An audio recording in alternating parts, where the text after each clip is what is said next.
옛날 본당에서 하면은 제가 가슴이 콩닥콩닥 하면서 감개무량하고 할 건데, 여기서 하니까 어디 다른 교회에 와서 그냥 예배하는 것 같고 설교하는 것 같아서 도움이 됩니다.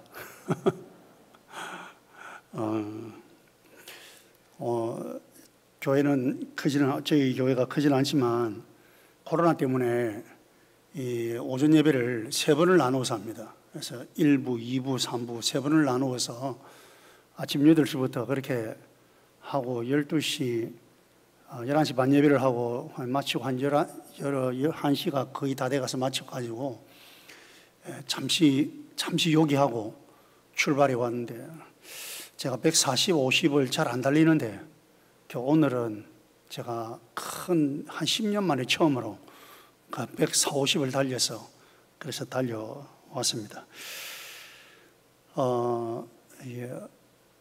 교사 헌신 예배 이렇게 하는데 이게 멀리 이렇게 계시고 하니까 누가 앉아 계시는지 마스크도 끼고 해서 상당히 도움이 됩니다, 저한테는.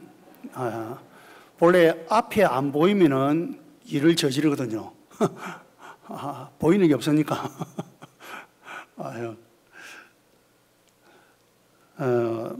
제 말씀을 함께 나누는데, 저는 오늘 이 교사 헌신 예배 하면서 제가 많이 이렇게 저렇게 생각하면서 하다가 그냥 부족하지만 제1영도교회에서 이전에 어릴 때부터 학생 시절을 거치고 이렇게 대학생 청년 시절을 거치면서 말씀으로 가르침을 받은 그런 하나의 열매로서 그냥 오늘 제가 이 자리에 함께 서서 이 자체로 그냥 제1영도교회가 그만큼 제가 잘났다고 그런 게 아닙니다. 그냥 부족하지만 그 자체로서 지금까지 다음 세대를 위한, 다음 세대를 키우기 위한 그런 일들을 아주 오랫동안 그 기나긴 세월을 거치면서 그렇게 지금까지 해 왔는데, 지금도 역시 그 바통을 또 이어받아서 지금의 교사들이 또 그 수고를 하고, 그래서 그 다음 세대들에게 또 물려주고 하는 이런 일들을 주님 다시 오시는 그날까지 제1영도교회가 그렇게 진행할 것이다, 그렇게 생각을 해봅니다. 제가 지금 무슨 설교를 해서가 아니고 그냥 그 자체로 그냥 여러분들이 그래, 이렇게 말씀으로 잘 가르치면은 이런 열매도 있구나, 그렇게 좀 여러분이 생각을 하면서 그렇게 함께 좀 시간을 대했으면 좋겠습니다. 여러분, 오늘 우리 시편 78편을 함께 읽었는데, 이 시편 78편은 이스라엘에 지나온 그 역사를 회고하면서 하나님께서 이스라엘이라는 이 백성들을 어떻게 보존하셨는지를 보여주는 역사시가 오늘 시편 78편입니다. 아주 긴 구절로 그렇게 이루어지고 있습니다.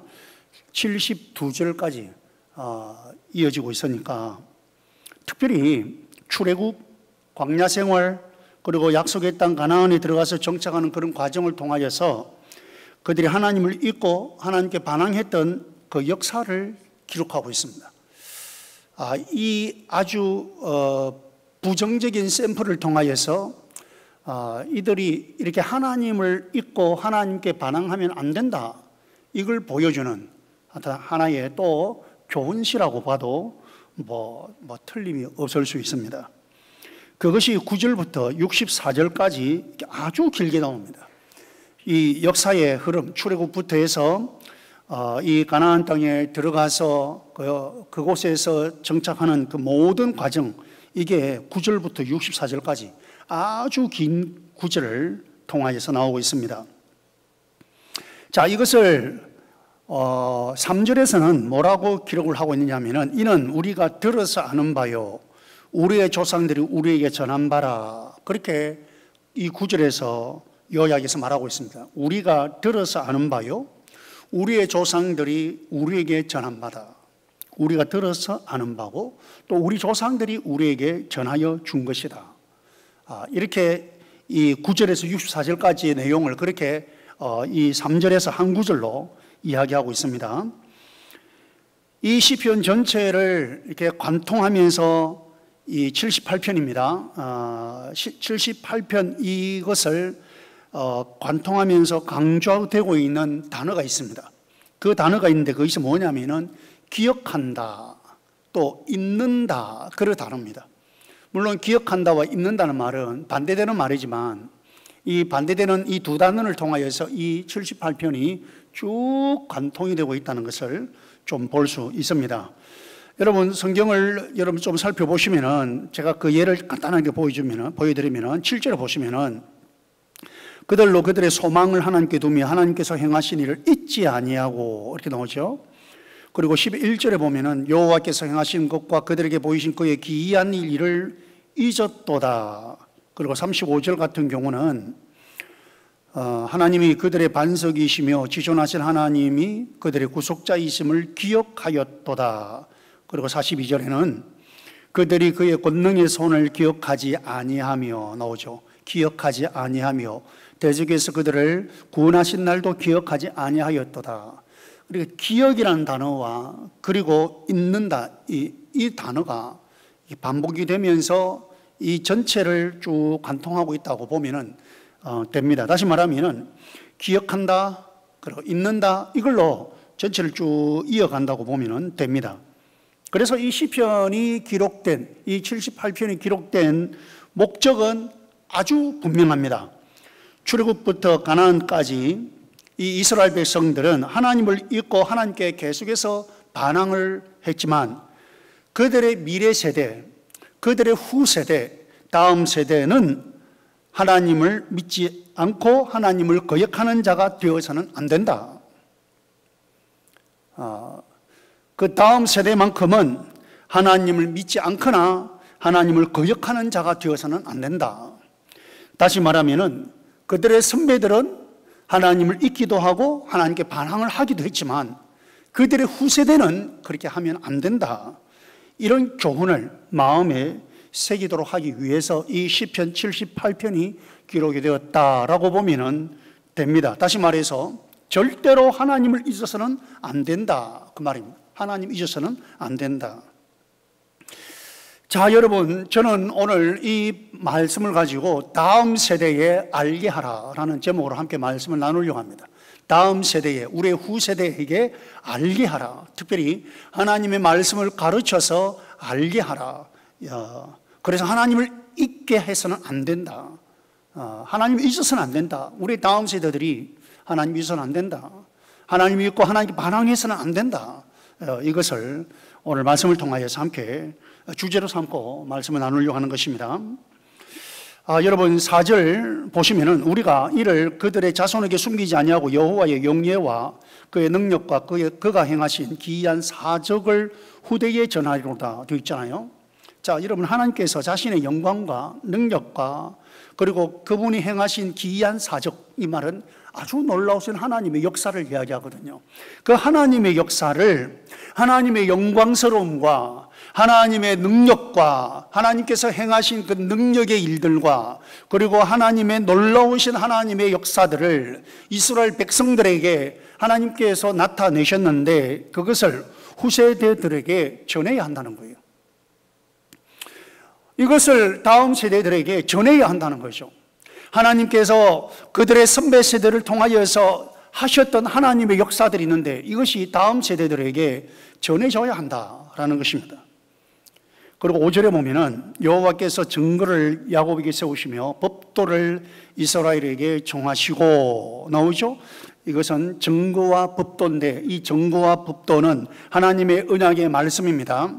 이 하나님의 언약의 말씀을 우리 조상들에게 명령하사 그들의 자손에게 알리라 하셨으니 그러니까 그들의 조상들이 하나님께서 명령하셨는데 이 하나님의 언약의 말씀들을 그들의 자손들에게 알게 하라. 알리라 이 말은 알게 하라 그 말입니다.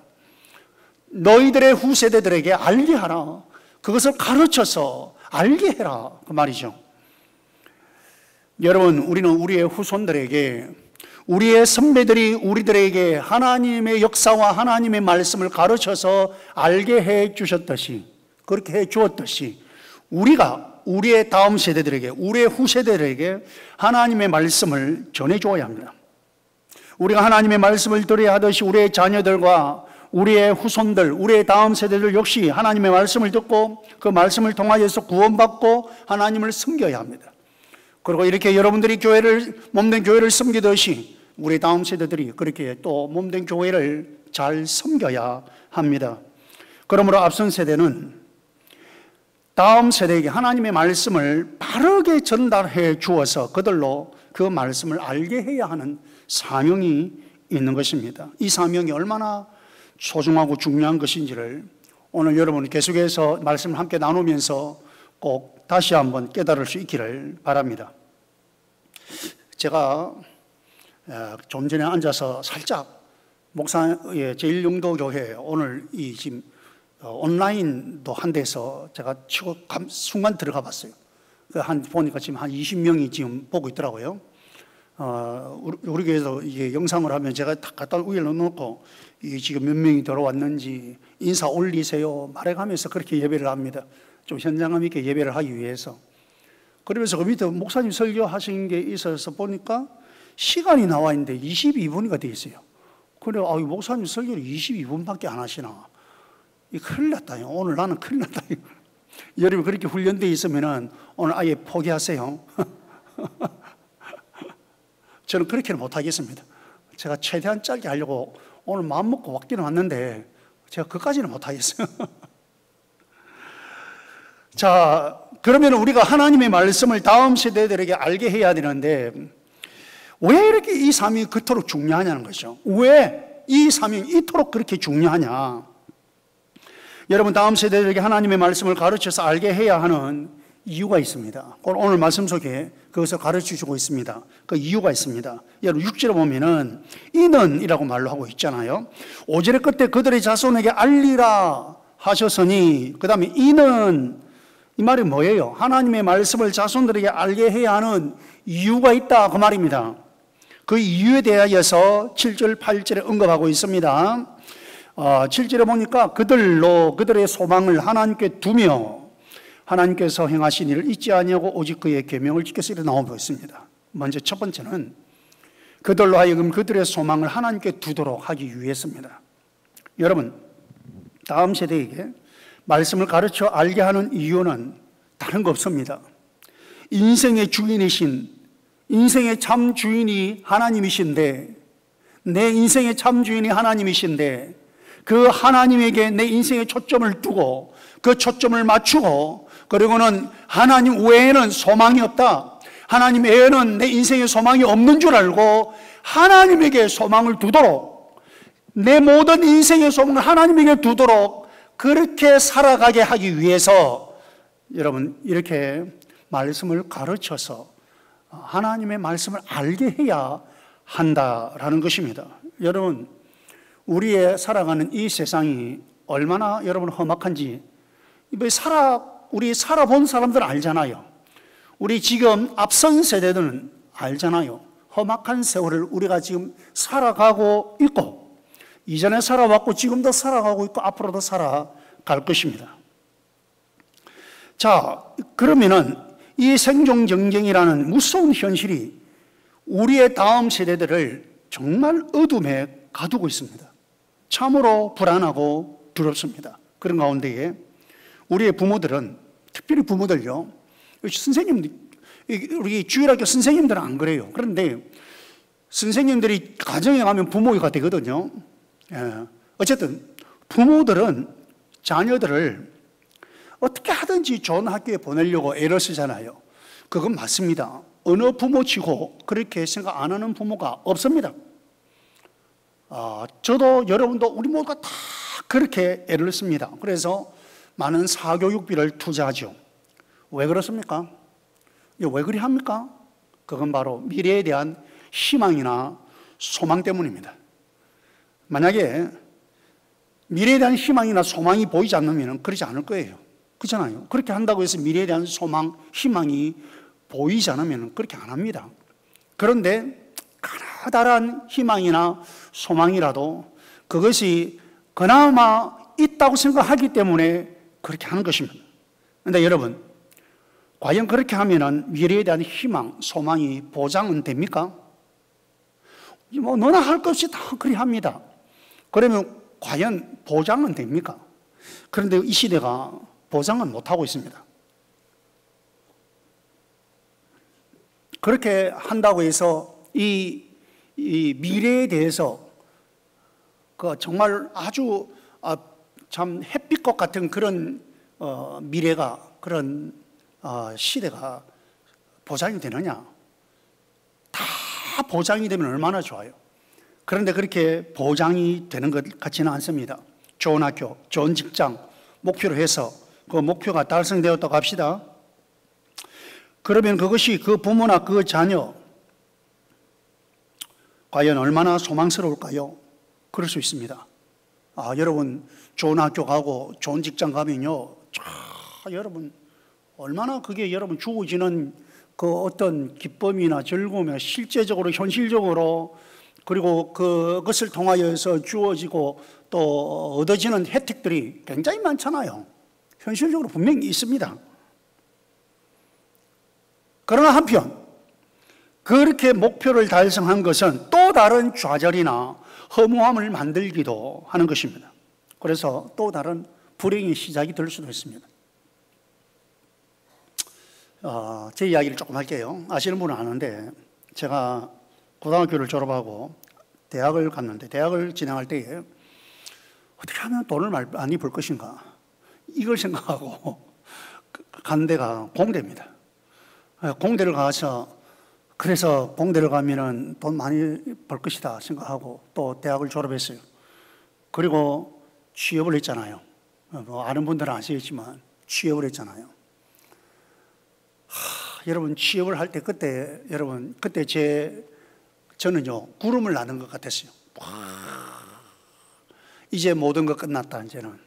이제는 모든 것 끝났다. 앞으로 내 인생은 쭉쭉빵빵 쫙 모든 것이 끝났다. 그렇게 생각했어요. 그래가지고 여러분 직장에 탁 들어갔잖아요. 근데 들어가가지고 2개월, 3개월, 아니 한 4, 5개월 정도는 한 게 뭐냐니까 매일같이 맨날같이 복사로 쫓아다니는 거예요. 복사로. 그러면서 이게 뭐지? 이게 뭐지? 다 그렇게 한다고 해서 그럼 다 그렇게 하는 것 같다.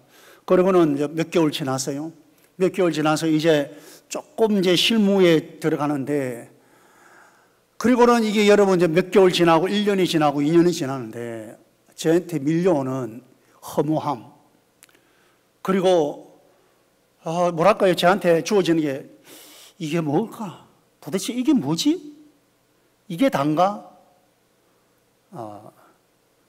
여러분, 그러면서 제가 내가 이렇게 사는 것은 다 여러분 직장생활 하는 게 다 그렇다는 거 아닙니다. 저 개인적인 이야기입니다. 저 개인적으로 이렇게 사는 건 아닌 것 같아. 적어도 하나님 앞에서 내가 이렇게 사는 건 이건 아닌 것 같아. 아마 하나님께서 저를 이렇게 몰아가려고 저한테 주신 마음인 것 같아요. 어쨌든 그 직장생활 2년 끝에 갑자기 이걸 갖다가 내가 진주에 가니까 각중에라. 각중에 신학교를 갔잖아요. 아무런 생각 없이 아무런 준비 없이 그냥 각중에 신학교로 갔어요. 지나온 그 시간들은 제가 그렇게 말을 합니다. 하나님께서 그냥 저에게 몰아가서 그렇게 보내었다. 신학교를 갔는데요. 아니, 1년 동안 공부를 하면서 가만히 생각해 보니까 내가 지금 신학교 왜 왔지? 신학교 가가지고도 왜 왔지? 아니, 지금 신학교 와가 내가 앞으로 졸업해가면 내가 뭐 하지? 이걸 생각하니까 깜깜한 거예요. 그래서 1년을 마치고 다시 제가 스스로 휴학을 했어요. 이거는 이래가지고 계속 공부해가 될 일이 아니다. 휴학을 하고는 또다시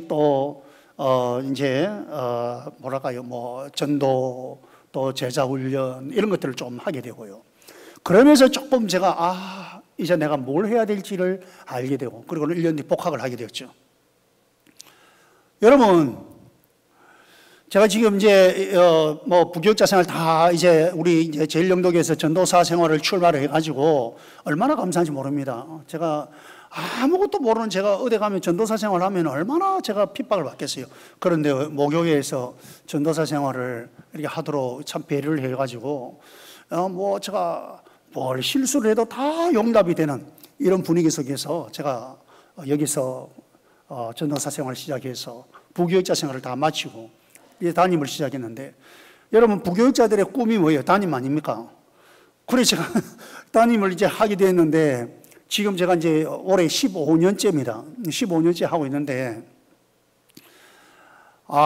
여러분 사실 이게 또 만만찮아요. 이게 또 만만찮아요.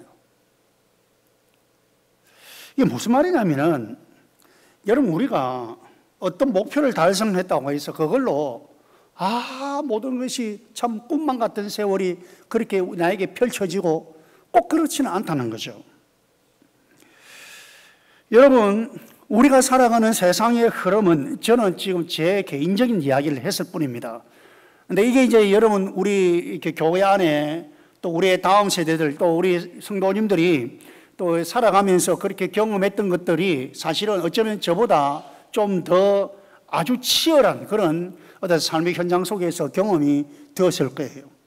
또 우리 다음 세대들이 또 그렇게 경험을 해야 되고, 중요한 것은 이런 과정 속에 우리가 하나님을 믿고 하나님께서 나와 함께 해 주신다, 하나님 안에 소망이 있고 하나님께 나의 소망을 두는 이런 우리의 중심이 형성되지 않으면은 내 인생의 참 주인은 예수 그리스도고 하나님이시고, 그래서 하나님께 내 인생의 소망을 둔다, 이게 형성이 되지 않으면요 얼마나 많은 참 인생의 헤맴 속에서 이리저리 방황을 하게 되고, 그러다가 아무것도 남지 아니하고, 여러분 물질이 남았다고 여러분 지금 제가 남지 않아 그 말을 하는 거 아니에요.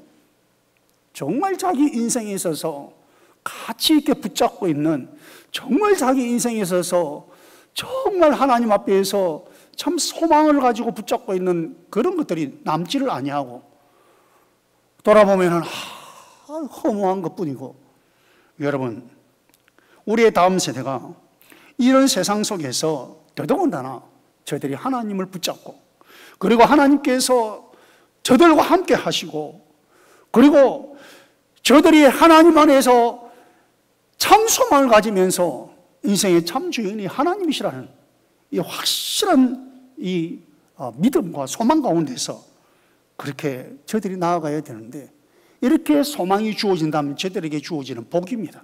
이게 저들에게 주어지는 복입니다. 그래서 여러분 우리가 하나님의 말씀으로 저들을 잘 가르쳐야 됩니다.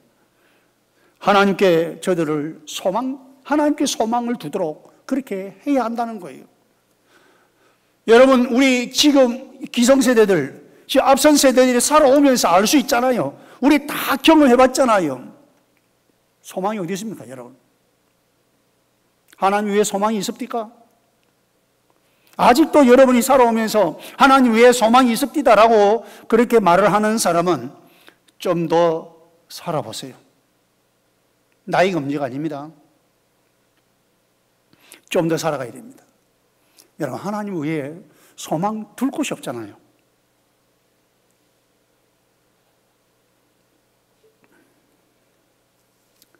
여러분 하나님께 소망 둘 때에 세상의 어떤 물결 속에서도 우리의 다음 세대들은 절대로 흔들리지 않습니다. 여러분 절대로 흔들리지 않습니다. 어떤 상황 속에서도 굳게. 여러분 제가 그렇게 배웠어요. 제가 그렇게 배웠기 때문에 여러분 제가 이게 이제 대학을 졸업하고 취업을 하는데 취업의 첫 해에 뚝 떨어져 가지고 취업 재수를 하게 되는데, 여러분 그 한 해는요 저에게 너무 고통스러운 한 해였어요. 지금 돌아보니까 그게 우울증이었구나 제가 느껴지는 거예요. 지금 우리 여기 본당 이제 옛날 본당이잖아요.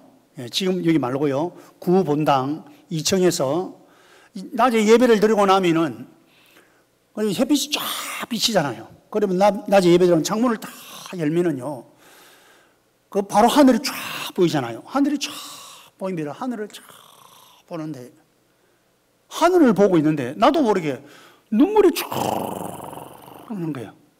예배를 마치고 다른 사람들 다 이제 식사하러 내려가고 다 하고 하는데, 저는 예배 마치고 이렇게 다 하늘을 보고 있는데, 이 눈물이 쭉 흐르는 거예요. 은혜 받아서 눈을 우는 게 아닙니다. 은혜 받아서 운 게 아니고, 지금 생각하니까 그게 우울증이었어요. 저한테는. 그냥 막 눈물이 쫙 나는 거예요. 그때에. 근데 여러분, 그렇게 한 해를 지나가면서 하나님께서 저에게 어쩌면은 그렇게 하면서 제가 또 무너질 수도 있어요. 그런데 그런 중에도 흔들리지 아니하고, 약간 이렇게 여러분 약간 이렇게 되기는 했지만 넘어지지 아니하고, 완전히 흔들리지 아니하고, 그런 중에도 하나님을 붙잡고 다시 주님을 바라볼 수 있도록 소망을 가지도록 저의 선생님, 이제 우리 주일학교 선생님이죠. 선생님들을 그렇게 가르쳐 줬고, 저의 당시의 전도사님이나 목사님들이 그렇게 가르쳐 주셨고, 그렇게 가르침을 받았단 말이죠. 그래서 흔들리지 아니하고 딱 주님 붙잡고 그대로 나아갈 수 있었다는 거죠. 여러분 기억합시다. 우리가 다음 세대들을 말씀으로 잘 가르쳐서 저들로 하여금 알게 하면은 저들은 이 흔들릴 수 있는 세상 속에서 절대로 소망을 잃지 않습니다. 저들이 하나님께 소망을 두고 살아가는 것입니다. 여러분, 우리의 다음 세대들이 그렇게 하나님께 소망을 두고 살아가면은 된 거 아닙니까? 그러면은요, 앞선 세대들, 우리 제1영독의 지금 앞선 세대들은 성공한 거예요. 저들이 무슨 학교를 나오고, 무슨 학교를 어떻게 나오고, 어떻게, 저들이, 죄송합니다. 이게 물을 엎질러 버렸다.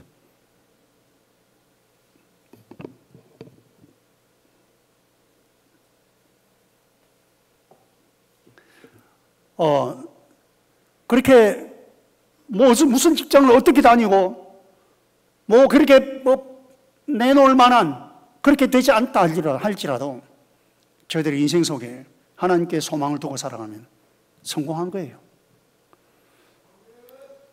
그 다음 두 번째입니다. 하나 더, 8절에 보시면 그들의 조상들 곧 완고하고 패역하여 그들의 마음이 정직하지 못하며 그 심령이 하나님께 충성하지 아니하는 세대와 같이 아니하게 하려 하심이로다 되어 있습니다. 여러분 8절에 보면은 완고하고 패역하여 그들의 마음이 정직하지 못하며 나옵니다. 완고하고 패역한 세대의 특징을 뭐라고 하느냐 하면은 정직하지 못하고 그 심령이 하나님께 충성되지 않는다라고 설명하고 있는 거예요. 완고하고 패역한 세대의 특징입니다. 마음이 정직하지 못하고 하나님께 충성되지 못한 거예요. 여러분, 우리의 자녀들, 우리의 다음 세대들 이렇게 패역하고 무패한 세대가 되지 않도록 그리고 우리가 가르쳐야 되는 거예요. 그렇게 말씀을 잘 가르치고 저들로 하여금 그 말씀을 알게 해야 하는 것입니다. 여러분, 우리의 자녀들이 지금 이 이스라엘 백성들에 한해서는 지금 오늘 말씀에 한해서는 그렇습니다. 우리의 자녀들이 그들의 조상들은 그렇게 했지만 그들과는 그렇게 되지 않도록 그렇게 말씀을 가르쳐서 알게 해야 된다 그 말이에요.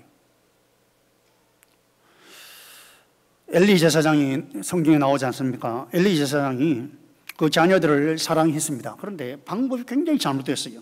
그 자녀들이 예배를 무시하고 쾌락에 빠져서 타락한 것을 알고도 책망하지 아니하고 징계를 하지 않았다라고 되어 있습니다. 그래서 사무엘상 3장 13절에 보면은 내가 그의 집을 영원토록 심판하겠다고 그에게 말한 것은 그가 아는 죄악 때문이니 이는 그가 자기의 아들들이 저주를 자청하되 금하지 아니하였습니다. 자기의 아들들이 저주를 자청했는데 금하지 아니했다. 그렇게 나오고 있습니다. 그러니까 여러분 이 말이 뭐예요? 지금 이 자녀들이 이 타락하고 하나님을 떠나고 예배를 무시하고 하는데도 책망하지 아니했다는 거예요. 이렇게 가르치지 아니했다 그 말이에요. 얼마나 무서운지 모릅니다. 우리의 다음 세대가 교회 주일학교 예배를 포함하여서 예배에 참석하는 것을 아주 중요하게 여겨야 됩니다. 여러분, 정말 중요하게 여겨야 됩니다. 시험 친다고, 학원 가야 한다고, 공부해야 한다고 예배 드리는 것을 가볍게 다루어서는 안 됩니다. 이것은 수십 년 전부터 이런 이야기를 해왔지만 이 이야기는 지금도 그렇게 해야 될 수밖에 없는 상황입니다. 우리의 다음 세대들이 무슨 이유에서든지 예배를 가볍게 여기서는 안 된다는 거예요. 예배를 소중하게 여기도록 그렇게 우리가 저들에게 가르쳐야 된다는 거예요. 지금 코로나 상황입니다. 코로나는 우리의 다음 세대들이 예배를 아무렇게나 해도 됩니까? 코로나는 우리가 그렇게 해도 된다고 여러분 생각합니까?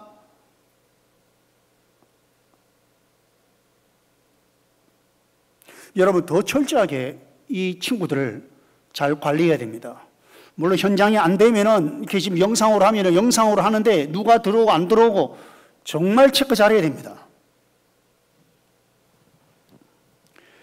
하나님께 예배 드리는 일과 말씀 배우는 일을 과시하거나 무시하면 안 되겠죠. 우리가 진정으로 우리 다음 세대들을 생각한다면 그들로 하여금 하나님의 사랑과 복을 받는 사람으로 만들어야 하는데요. 그러기 위해서는 하나님 말씀으로 가르치는 것이 가장 좋은 길입니다. 말씀으로 저들이 예수님 만나게 해야 됩니다. 예수님 만나게 해야 되고 우리의 다음 세대가 예수 그리스도의 생명을 소유하고 그 생명의 풍성함을 누릴 수 있도록 계속해서 말씀을 가르치고 그리고 그들로 하여금 그 말씀을 알게 하도록 해야 됩니다. 좌로나 우로나 치우치지 않게 해야 됩니다. 여기에 복이 있고 소망이 있고 성공이 있는 것입니다. 여러분, 다음 세대들을 말씀으로 잘 양육합시다.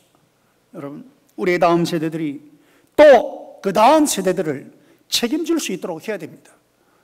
여러분, 지금 앞선 세대들, 우리의 선배들이 우리에게 가르쳐서 이제 우리가 다음 세대들을 또 책임지는 위치에 지금 서 있지 않습니까? 그러면 이제 이 다음 세대들이 또 그 다음 세대들을 책임지는 그러한 바톤을 잘 받아서 가야 됩니다.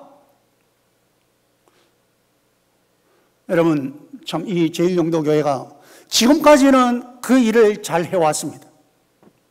앞으로도 잘 하리라고 저도 그렇게 생각하고 믿습니다. 여러분, 그렇게 이 다음 세대들이 그렇게 할 수 있도록 다음 세대를 또 책임질 수 있도록 그렇게 우리 합시다. 여러분, 우리가 이렇게 잘하면은 주님 앞에서 결국 칭찬받습니다. 여러분, 주님 앞에서도 칭찬받지만 우리의 다음 세대들에게도 감사의 마음을 얻을 수 있습니다. 여러분, 저와 비슷한 세대 분들 어떻게 생각하는지 모르지만 저는 그렇게 생각합니다. 우리 앞선 세대들이 제가 제1영도교회에서 이렇게 자라면서 말씀으로 양육받고 신앙훈련 받고 한 것이요, 얼마나 큰 미천이 되는지 모릅니다. 이게 내 인생의 미천입니다, 여러분. 그래서 어디에 가서든지 자랑하죠. 어디에 가서든지 자랑하고, 떳떳하게 이야기하고, 일이 있으면요, 제가 그렇게 이야기합니다. 저는 제1영도교회 출신입니다. 일이 있으면 저는 제1영도교회 출신입니다. 그 말은 뭐예요? 헛소리하지 마라. 이렇게 이야기해요. 내가 뻐기는 거죠. 나 제1영도교회 출신이야. 그걸 이렇게는 못하고 말로만 저는 제1영도교회 출신입니다. 이렇게. 여러분, 그렇게 잘 훈련해주고 말씀을 잘 가르쳐 주었던 우리의 선배들이 얼마나 감사한지 몰라요. 너무너무 고마워요. 두고 고마운 거예요. 두고. 우리의 다음 세대들이요, 두고 고마워할 겁니다. 그래서 여러분, 우리 교사들 이 사명에 절대로 지치지 말고, 지친다 싶으면은요, 다시 하나님 앞에서 기도하면서 다시 힘을 얻고, 이 사명 정말 여러분 힘 빠져서 더 이상 못하겠다 싶을 그때까지 정말 충성스럽게 감당을 하시기 바랍니다. 틀림없이 주님께는 칭찬받고 우리의 다음 세대들에게 또 감사한 마음을 얻을 것입니다. 이 사명 잘 감당하는 우리의 앞선 세대 또 교사들 되시길 주의 이름으로 축복합니다.